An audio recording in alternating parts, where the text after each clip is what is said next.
Welcome back, everyone. I hope you all got some refreshments, water, coffee, and also good company, of course, meeting up with our managers at Tele2. But now we're going to go into a little bit more detailed discussion, and we're starting off with our home markets, you could say, which is market Area Nordic. And I would like to take the opportunity to present Thomas Ekman. Thank you very much, Lars. It's very good to be here. Sorry. Thomas Ekman is my name. I'm heading up the market area Nordic, which is Sweden and Norway, as we see the world. I will go through Sweden a bit, and then also hanging on to our new kid on the block, which is, or a reborn kid, you should say, Norway, in this sense. Sweden. I will just take you through what has happened actually since last Capital Market Day. And I think in a humble way that the feeling in Sweden is that everything has actually happened in the last year. It has been it's like living in a constant paradigm right now in the telecom market in Sweden. And a lot of things has happened. We have also changed a lot in the last year. We have started a sort of a new focus on our business side, which Mats also talked about. It's a huge opportunity for us to increase our business. We have traditionally focused on small businesses in Sweden, but we'll now increase our market shares there. And that has given us a lot of new customers. This is just an example of them. Big one, smaller one, but a lot of new customers on the business side. We had this one during the spring, which was, you could call it in here, a strong price campaign or a price war. And that actually changed the market a lot. And this was sort of the peak of a beginning price war, which actually started mid-2011. But that changed the market a lot. And that made us also introduce a new type of subscription, which is volume, which is more a bucket pricing that we now have. That entered the market much earlier than we actually anticipated like 2 years ago. The last year has also been a tremendous demand for smartphones. The increase of demand for smartphones from everyone, from the low segment, from the high segment, from companies, everyone wants a smartphone in Sweden. And we are very keen on iPhone in Sweden as well. This has also led to total new questions from our customers. When the customer called to us, the smartphone has replaced the calendar, the camera, the calculator, everything. And everything is using a smartphone nowadays. So we get new type of questions from our customers to our call centers. Like my camera doesn't work, my stopwatch is broken. We used to get questions about phone and stuff and things around the phone. Now we get new questions.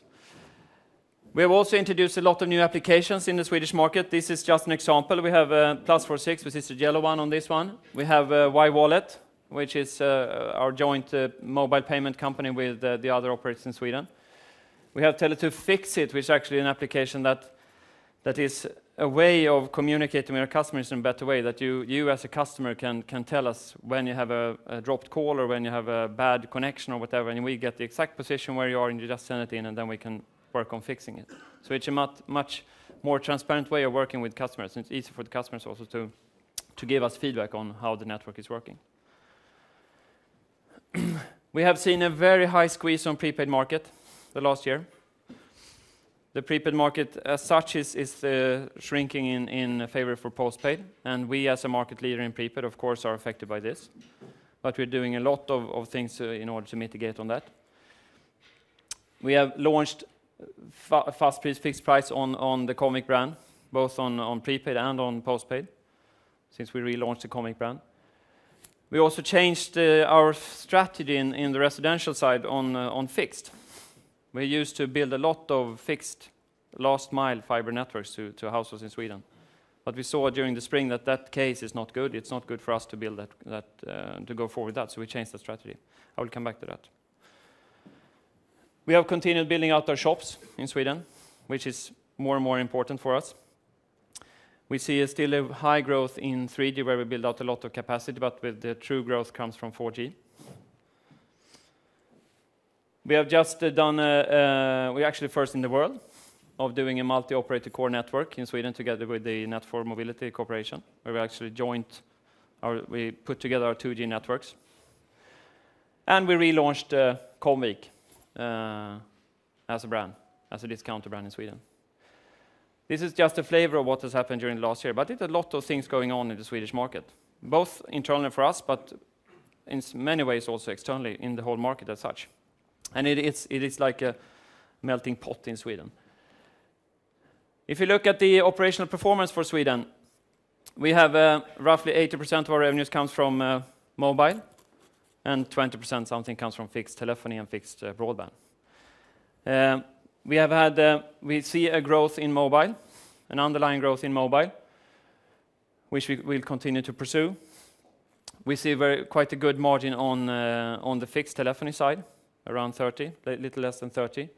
Picking up on the margin side, also on the mobile side, but on the mobile we also saw a Q3 where we actually had the all-time high in absolute terms in contribution of EBITDA, which is a bit of a paradox, you might think, when we had the biggest price war ever in Swedish market.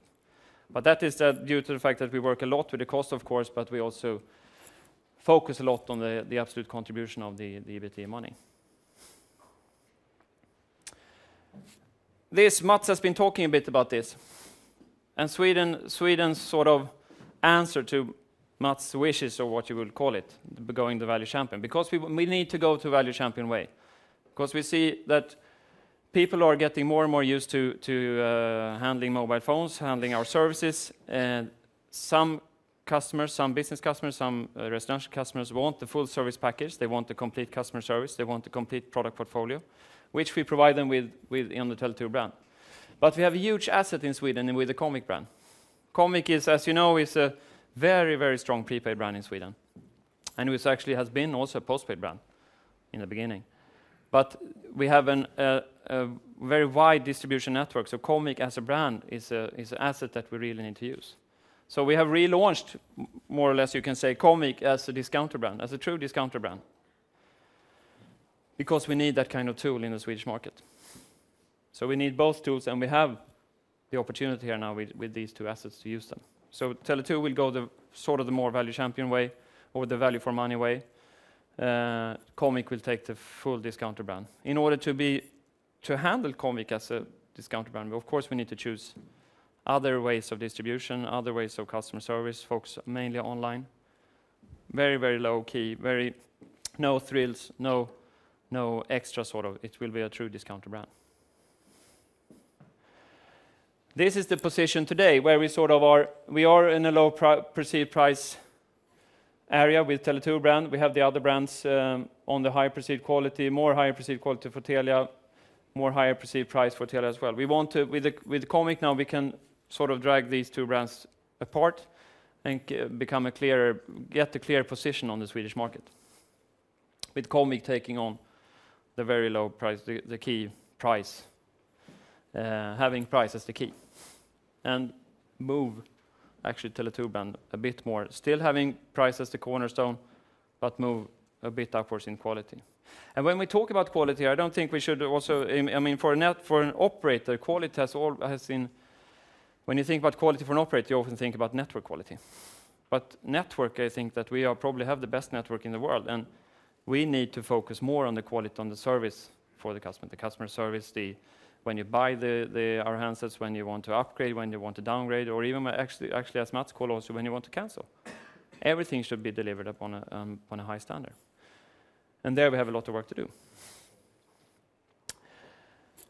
How the market has developed in Sweden is that what we see now, and as I said, it came a bit earlier than we thought if we would have stood here 2 years ago.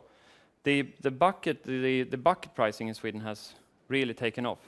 Volym, which we launched in May, is actually our most successful subscription ever when it comes to pickup and how many customers that have sort of taken on Volym.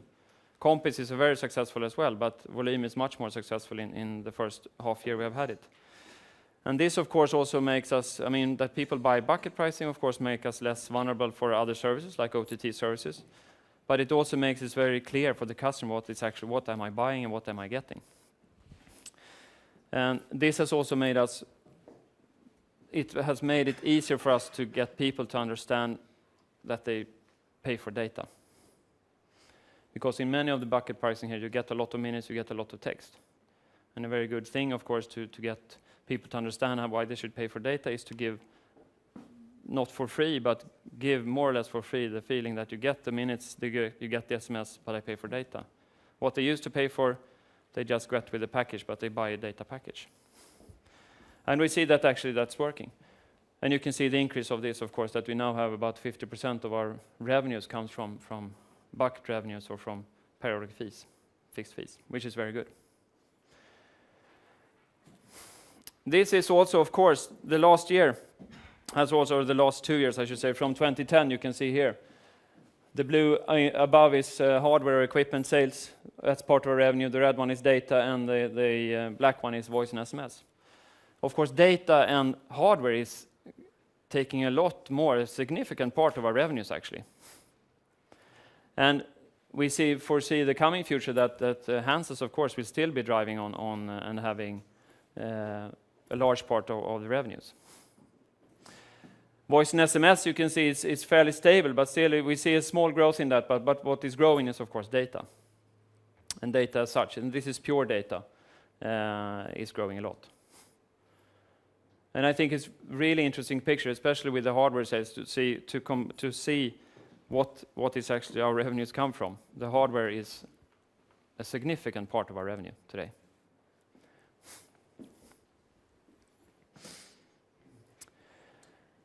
Since the acquisition cost as such has increased during the last year, which it has, because now it's not so much a price pressure on the subscription. It was during the spring, but now the price pressure is more actually on subsidies. How much operators subsidize to retailers or for phones. It's getting more and more important for us to control the sales channels. That's why we continue building out our shops.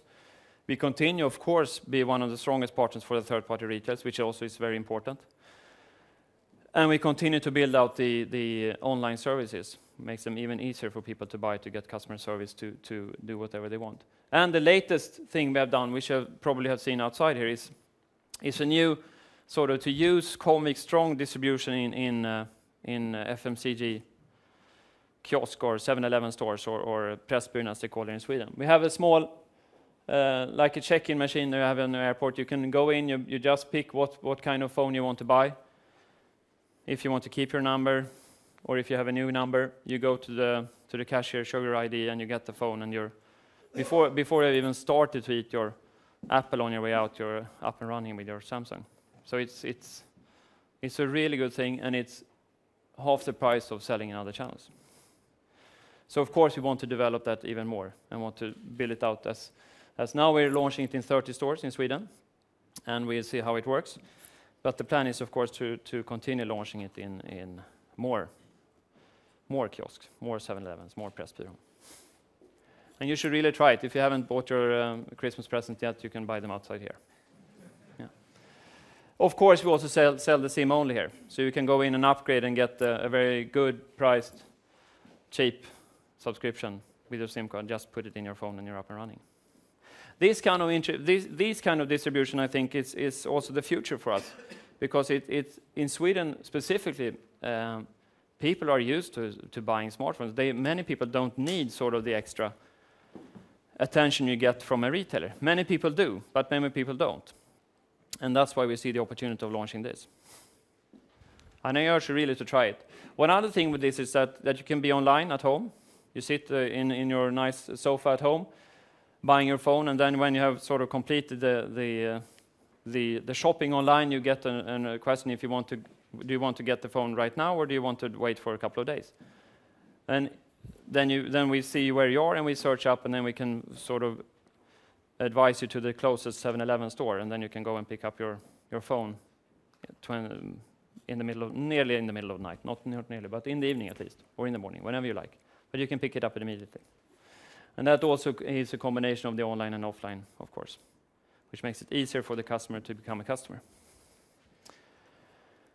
As I said, the business side is getting more and more important for us. We have been very good at attracting small companies, because small companies like small carpenters or whatever, they acted very much like a consumer.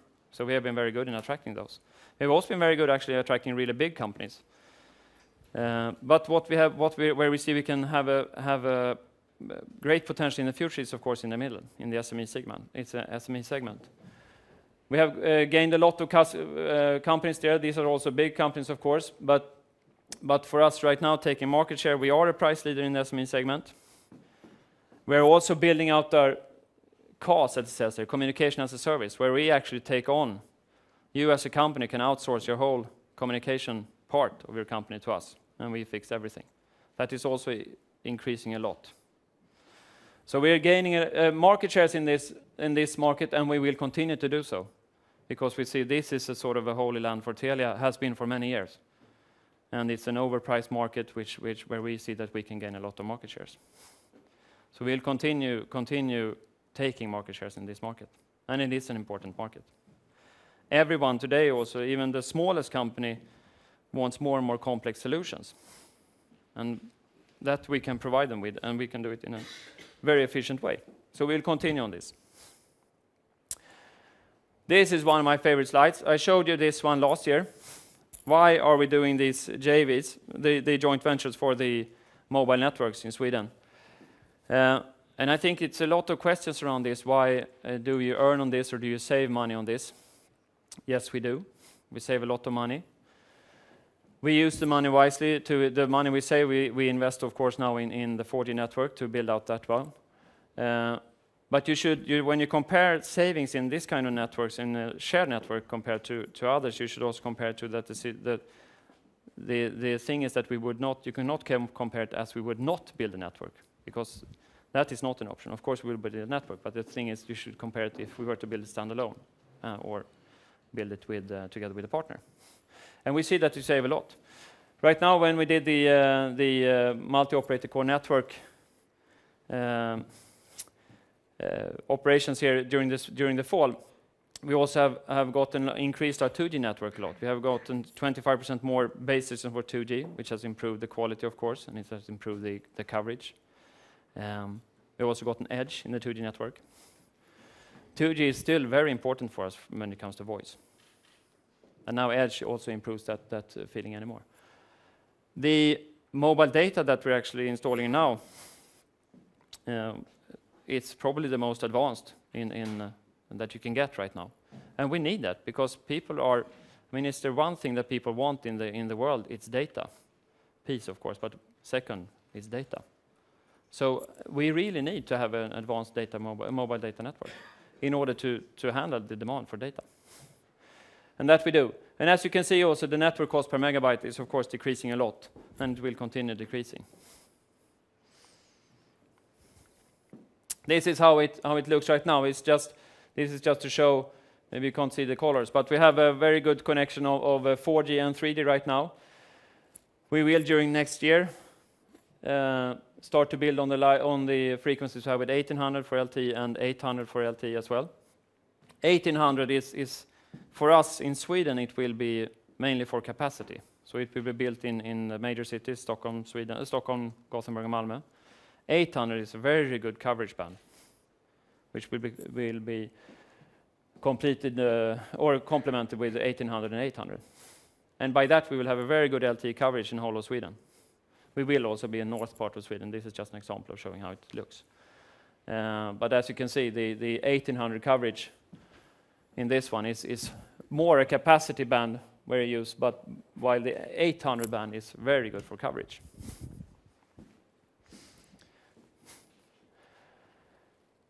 As I said in the beginning, we see that 3G is actually it's still growing 3G, but it's a moderate growth. The true growth comes now from 4G. And we see it will continue. We thought a couple of years ago that 4G will sort of really start kicking off in 2014, but probably it will start much earlier. We have a lot of new hardware coming out. We have a lot of we sell a lot of routers today, home routers today for 4G. And what to sort of expect from this, the 4G, is that a lot of manufacturers, of course, will come out with 4G handsets. All of the other ones, except iPhone, actually, have 4G, the Swedish frequencies or the European frequencies for 4G in their coming portfolio. The home router, as I said, has been a true success for us. It's a lot of people that buying it, and a lot of people that exchanging their DSL connection towards in favor for this. The Nokia, which is just launched, the 920. Nokia, we sometimes laugh at in this part of the world, but we should not. I mean, now we launched this one last week. We have sold everything we got. A couple of thousand phones, everyone, and still a very high demand for Nokia. Nokia has a very strong brand in this part of the world, and you should not underestimate Nokia in this one. Windows 8 will also actually, I mean, people that uses this think is very good. Windows has not been the favorite operating system in Sweden, but it will be. So given and they also have the all bands. They have 800, 900, 1800, 2100, and 2600. So it's a very good phone. While Apple, of course, the iPhone 5 is a very good 3G phone, but it's not a 4G phone yet. Samsung as well is also coming up with a lot of new phones with all the bands in it. And of course, it gives a lot better experience having a 4G phone when you come up to like 30 to 50 megabit per second or 80 that we have at Skeppsbron. It's a very good experience.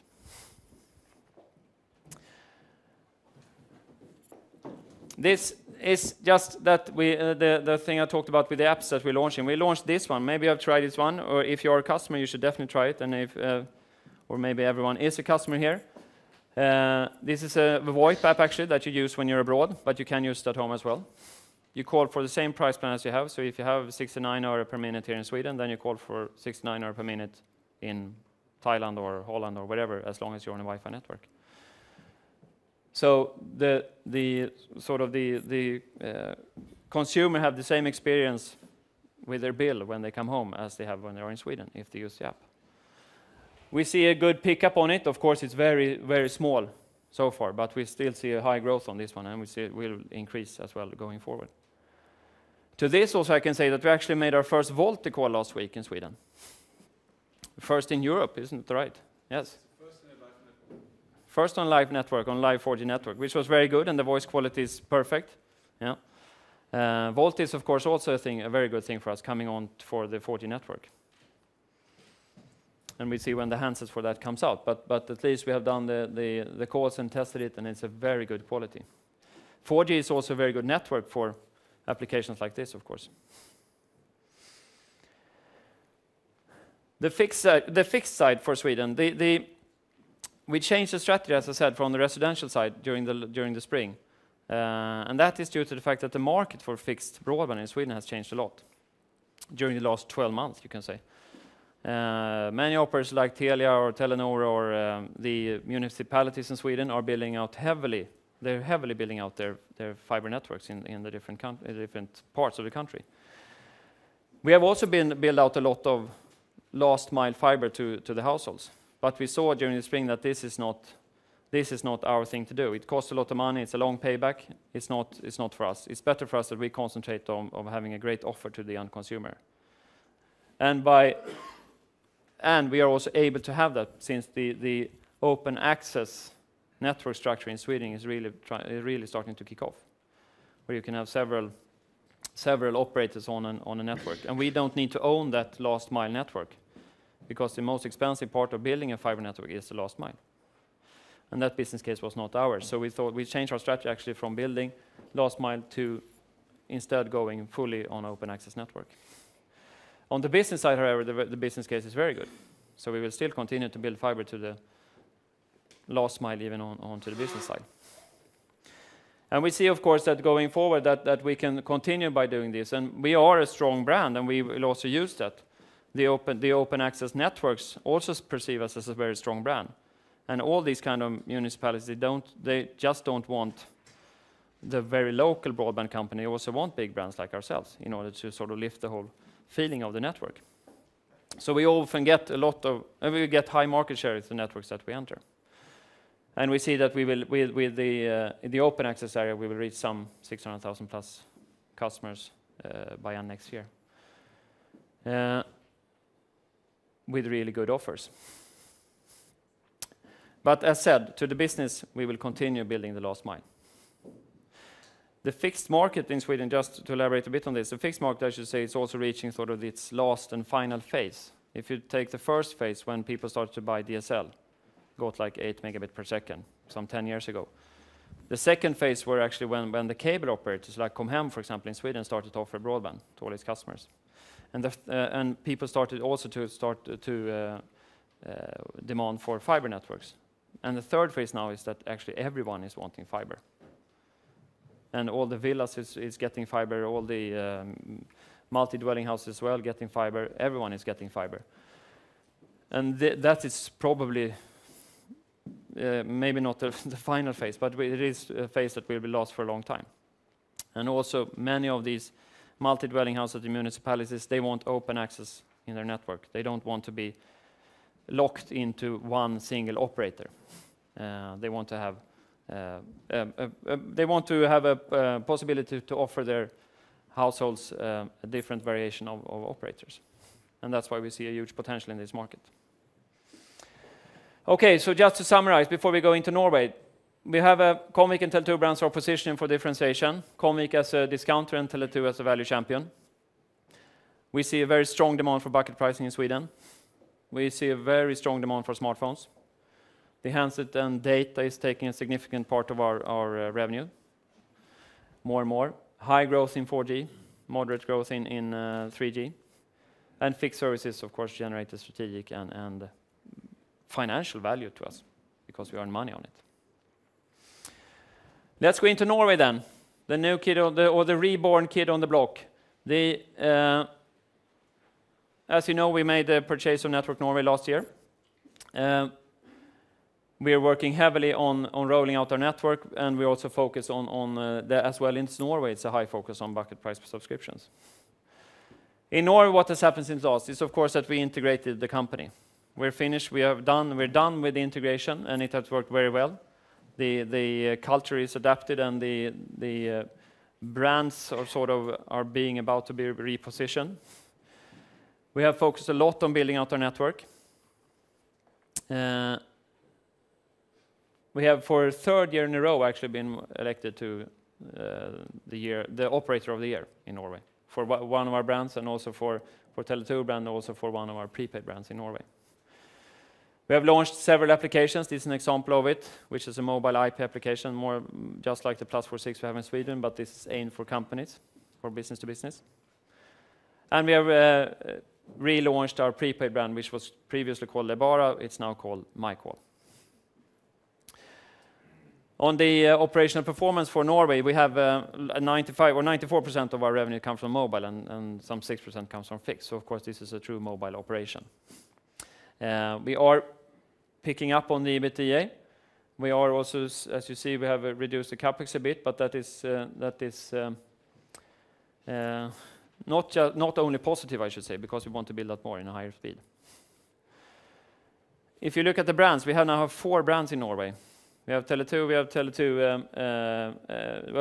Tele2, OneCall, MyCall, and Network Norway. And of course, that may be too many brands, but for going forward, we will keep those brands as long as we have the NRA agreements with Telenor and Netcom. But we'll see. But even so, we will work on reposition these brands.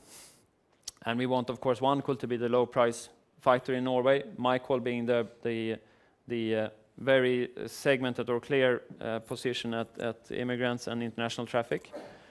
And we'll reposition the Tele2 brand, having a bit higher perceived quality, not fighting so hard for the prices as OneCall will do. Coverage, of course, network rollout is of huge importance. I mean, this is having the own network in Norway is, of course, a very strong EBT contributor, since we can get out of the MVNO or NRA agreements. We aim of having 75% population coverage by mid-2013. This, of course, we have had some problems, as we also talked about in Q3, I think, with co-location with Telenor and Netcom, which we work very much together with the PT and the department together in order to get co-location and to be able to build. But we aim for 75% population by mid-2013.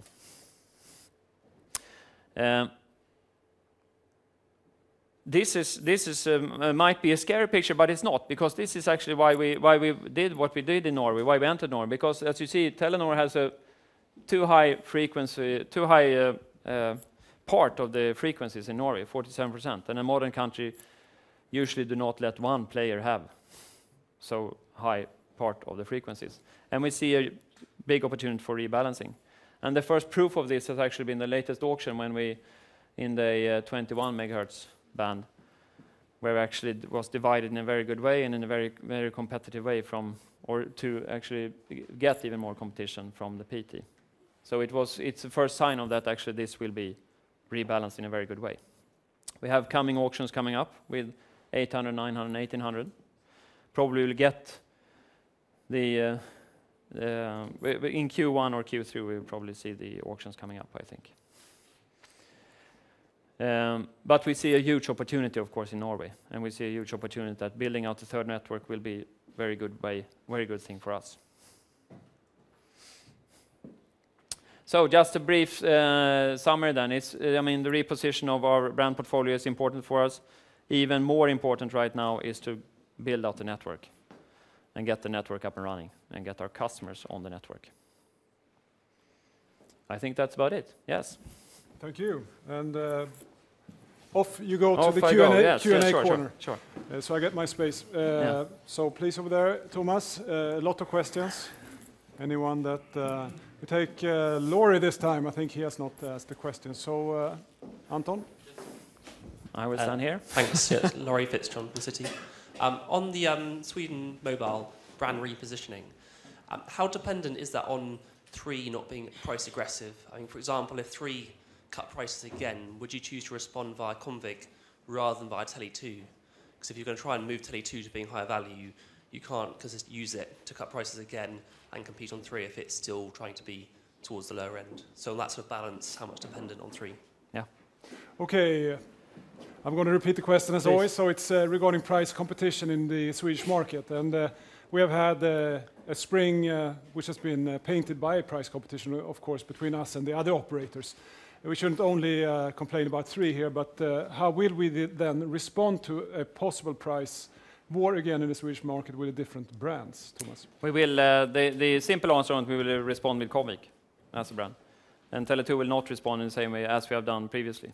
Comvik will take on the fights. And that's also in order to be able to take on the fights, because we want Comvik to be a perceived price leader. Then we need to have a very low cost at Comvik. And that's why we need to have the only focus on online, cheap distribution, and not the full service package. So Comvik will be the simple answer to that. Very good. And then we take Lena. Lena Österberg from Carnegie. I was wondering about the subscriber acquisition cost for this new Comvik to go compared to when you acquire postpaid customers in your own shop or at electronics retailer. So the question is then, what kind of improvements are we seeing when it comes to acquisition costs working with the new distribution channels of Comvik? Also, a simple answer is half, more or less, actually. It's because it is, you don't get the service, of course, you cannot expect to get the full service as you can get from Phone House or from our own stores. So we get a lot, more half the price, I should say. But do you expect that you can keep your high margins in Comvik also when you migrate, continue to postpaid? So speaking of percentage margin, prepaid as such always has a higher percentage margin. But long term, the postpaid contributes more with absolute money. So when you speak of margin, I think the margin as such will probably maybe not go down, but on the prepaid side it will be quite stable. On the postpaid it will be as the same as we have on the Tele2 postpaid. But in absolute terms over time, the postpaid is a better business. Okay, I think Sven then. Sven?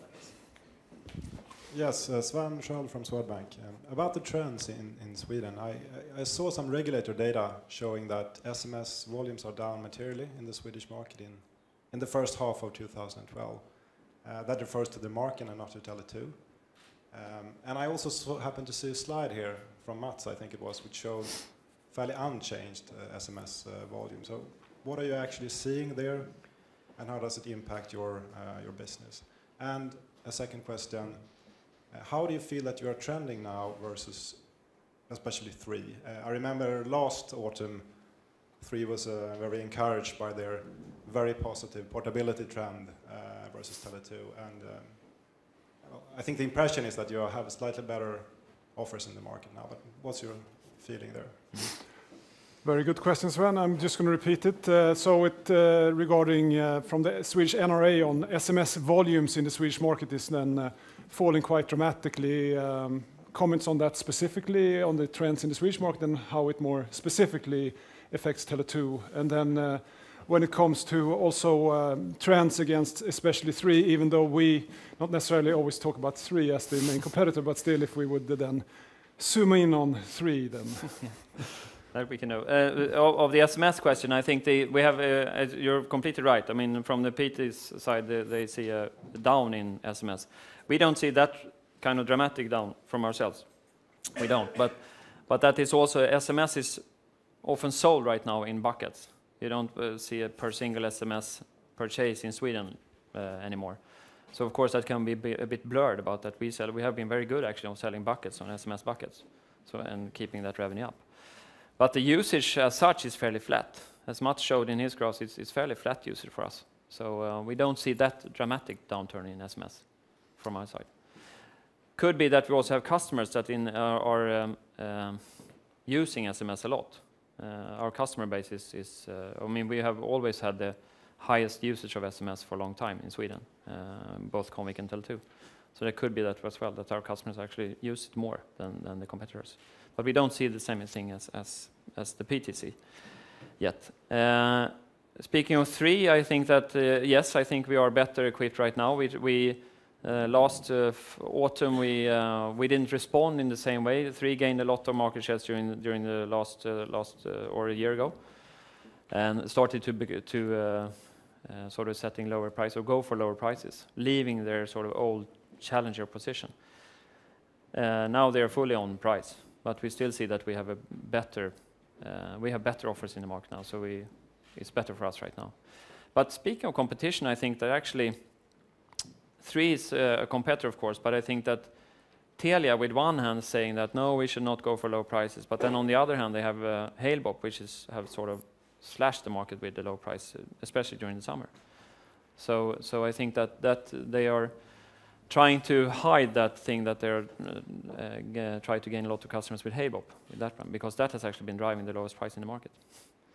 Which is interesting, since you're all speaking of, sorry, now I elaborate here, but... No, that's fine. Yeah. Yes, you go on. The interesting, as you all saw with Telia's numbers from when the PT came out with their numbers for the first half year, Telia didn't gain any customers. But they have showed us to us. So that has also sort of blurred the market. Everyone has seen that Telia is taking a lot of market share, or a lot of customers, but actually they haven't, because it was M2M customers and a lot of other customers. And that has also sort of stressed the market, I think, a bit, because everyone see that, okay, they're gaining a lot, still having high prices, but when we see the truth, when the smoke sort of clears out, we see that, oh, they haven't taken any customers. So we probably have a much healthier market. So I was wondering, Thomas, when it comes to, we talked a lot about quality during Mats' presentation, but could technology be a differentiator in the Swedish market, would you say? We talked a little bit about 3 versus maybe our 4G capabilities. Is that something the customers are acknowledging, that they are looking for that next generation technology, or is that still early days? No, it's early days, but the customers are really looking for it. When we talk to customers, they often say that my next phone will be a 4G phone, because they understand, they meet someone who can get 30 megabits or 50 megabits on their phone, and they want it as well. Swedes have a tendency to want to have big packs on data. They want to have high speeds on their phones. And we, of course, want to use that. So, yes, the network, of course, will be a differentiator for us, especially the 4G network. Yes. Barry, I promised a question to him there. Hi, thanks very much. I've got 3 questions. The first is on pricing. Given that you've been on the front foot in the migration to all-you-can-eat voice and all-you-can-eat SMS within packages, how do you think the package will look 2 years from now? And also, how do you think that will impact your ability to compete on price 2 years from now, given that we're already at all-you-can-eat SMS and all-you-can-eat voice? Second question is on the business segment. I'm just wondering, why is it now that you feel that there is the opportunity for B2B? Is it because of the JV and that your network is denser than it used to be? Or are there other reasons that are driving the move to B2B now? Why didn't you do it 3 years ago, for example? And then the final question is on SAC and the increase in SAC that you talked about. Given that SAC is increasing, do you still believe a 35% margin is a reasonable medium-term ambition for the Swedish business? Thanks, Barry. A lot of good questions there. All-you-can-eat tendency that we have had in the market, now we would like to differentiate on the buckets. Is it possible to still keep price competition then in the marketplace for us as a price, with price ambition, especially maybe for Comviq then? On the business side, the timing, why now? Why not before?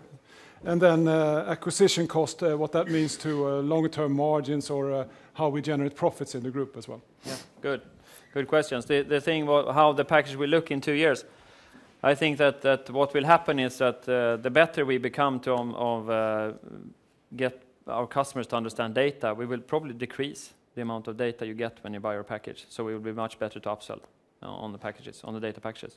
The voice and SMS, I think they are all you can eat forever now. That's where we are. Voice and SMS is, that's what you buy. In 2 years, you will probably get unlimited SMS, unlimited voice. For a couple of years now on, we will have different packages, but we will differentiate a lot more on data going forward. I think we will come to a situation where we probably will have peak of peak pricing on data. I mean, during the nights, we have a lot of data, but not so many users. So why not use that? So we will see a lot of differentiated pricing on data when going forward. But the minutes and SMS as such, they will be in buckets. The second question? Business. Business, sorry, yeah, business. Timing for business. Yeah, that's a good question. I think it's just, for us, it's just that we see the opportunity right now. We see that the business customers are also becoming more conscious about what they can get, and they also are very keen on getting a good price on it and still get a good service offering. So that's why we see that there is a potential right now for us in the business segment. And we see also that we can gain a lot in the SME segment by just shifting some of our parts in the business. So it is, the timing is, you can always question why didn't we do it earlier? Yeah, we didn't see the timing probably, but now we see it. So that's why. And the long term, yeah, exactly, the long term. Yeah, I think now, right now, given also how handsets actually affecting our total revenue, of course, that is also a bit of a stress factor for the percentage margin. So right now, I think it's very important for us to concentrate on the absolute contribution in EBITDA that we give, and it's really important for us to get control of, since we have a so high speed of increase in handset revenues. We need to get full control of that, and need to get full control of the absolute contribution of the money we get to the company. So it means that, if I understand you correctly on the margin side, that means that more equipment sales, are we making any more, what kind of margins do we have on equipment sales today? Equipment sales for us right now is a zero margin, more or less. It is. I mean, of course, we have some handling fees and stuff like that, but we don't as such, the business model as such today, we don't have a margin sort of on, or a good margin on the handset. Yeah. So of course that as such dilutes the total margin. Exactly. Even though we see, as we saw in Q3, we had the all-time high contribution on EBITDA. Exactly. Yeah. Okay, let's see. Yes, sorry guys, I know you're going to get your chance, but we have the phone, of course, we shouldn't forget that. So operator, do we have a question from Heathrow today? We have a question from Mr. James Britton from Nomura. Please go ahead. Thanks very much. It's still very foggy here in Heathrow, but thanks for taking the questions, Lars. Firstly, can I just ask what applications are driving the most data on your network, and can you give us any data usage stats on a per user basis? That would be really interesting.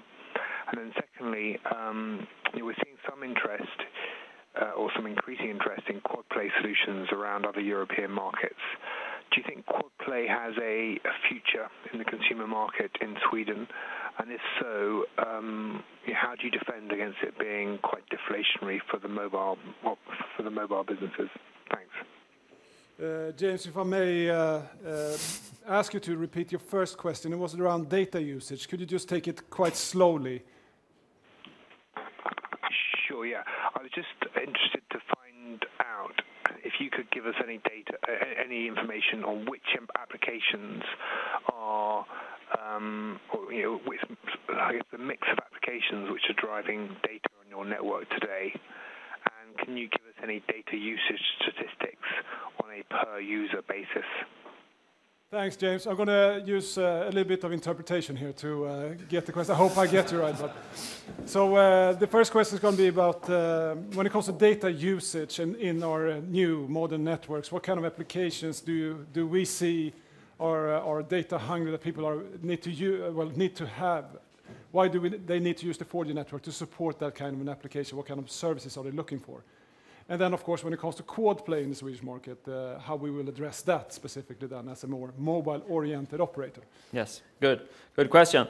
I think the first thing to do is, of course, the normal application or normal programs that you do on your computer when you use a high speed. The younger audience we have want 4G in order to use games, in order to use Minecraft, in order to use whatever games they do, and they use it a lot. Of course, you use the normal applications like Facebook and stuff, but they don't drive so much data.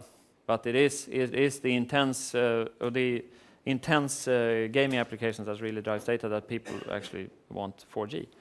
But then there are other applications that probably will come up, but that uses a lot of data or communicates with others. Those kind of applications will drive the 4G or drive the demand for 4G. The normal usage, if that was the question, the normal usage, video, of course, videos, not to forget, video. That is driving everything. But the normal usage, of course, today I should say for an iPhone user is 1 gig, more or less, and for an Android user it's like 500 meg, normal usage in a month. Probably will increase when we have 4G, when everyone is on 4G.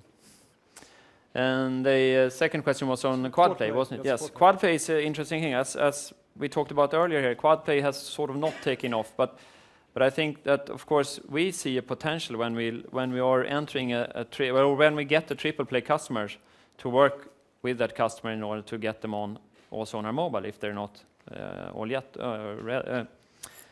on our mobile network. But it's not the thing that people buy a quad play package, not yet. Maybe in the future, but not yet. They buy their home broadband, they buy their home TV, they buy their home telephony, which many people still do. And then the kids want their iPhone, someone wants an Android, someone wants something else. But it's completely two different buying timing on this one. But maybe in the future, we'll see. But still, we don't see it. We use the triple play to sort of upsell mobile when they bought it.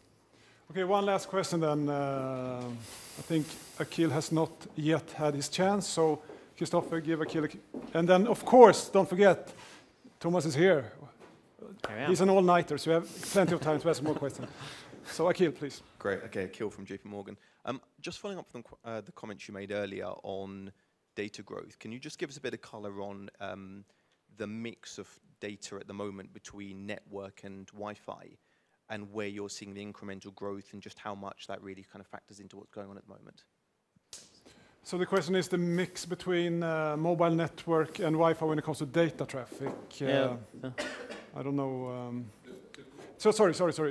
Should we, if you start and then we get the mic, do we have a mic to Thomas? Sorry, to Joachim as well. So please. Yes. We see, of course, everyone that buy a home connection, a home broadband connection, no one buys sort of a non-Wi-Fi modem today. So everyone buys it. We sell it, of course, a Wi-Fi connection through the 4G router we sell. So it's a lot of usage in Wi-Fi, but it's a lot of usage in 4G. So it's right now everything is going upwards. So I don't know if you can elaborate more on the differences or how we can see it. First of all, I want to say the growth we have shown here is the pure mobile growth. Yes. And if there's Wi-Fi included, it's the Wi-Fi via the mobile routers, which at the end is also 4G growth. But of course, Wi-Fi in future will play a substantial role in offloading traffic. But since Sweden is a very special country where we have a lot of rural areas where the only Wi-Fi you have is actually 4G Wi-Fi. So therefore, I think it will not play such a big role like it might play in other countries. And do you know roughly what the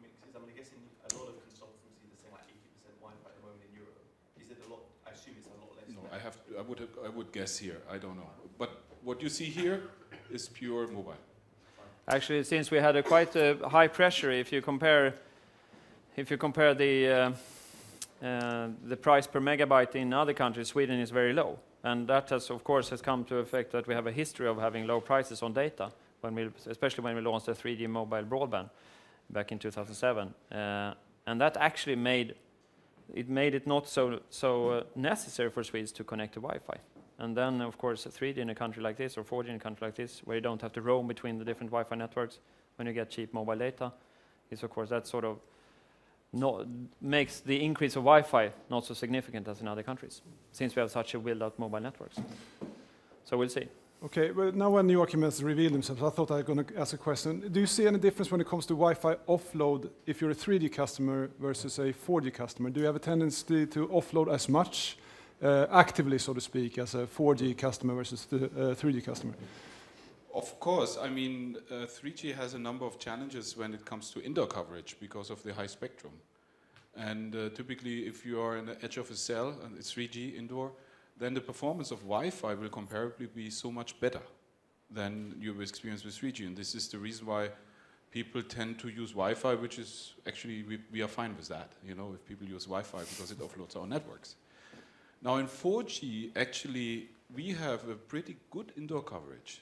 Number one, because it's much superior technology to 3G, but also because we have deployed 900 megahertz here in Sweden. As a matter of fact, we will achieve 99.5% pop coverage by the end of Q1 next year, so in 3 months, which gives us the highest pop coverage in the world, actually, in terms of LTE. And we will complement it with 800, which gives us even better indoor coverage. Now there, the performance of LTE is higher than Wi-Fi, if the cell is not overloaded, which is one of the impacts which could have happened. But here people are not actually interested in switching, also they will just not think about it. The performance of LTE is so good that nobody will think of Wi-Fi. And that's actually a challenge for the technology in Wi-Fi, is how to improve the Wi-Fi performance in order to meet up with LTE. Because if you have a router out there with 100 megabit coming in, let's say, but the Wi-Fi itself cannot carry that speed anymore. And that's a challenge for device vendors. So 4G is definitely superior to Wi-Fi these days. Thank you, Joachim, and I think that settles it. We're going to do but we need to do a small leg stretch. So I would recommend you have 10 minutes, because you need to raise up, go out, maybe get some more coffee, and then just come back in again. So 10 minutes, 3 o'clock sharp, we start again. Thank you.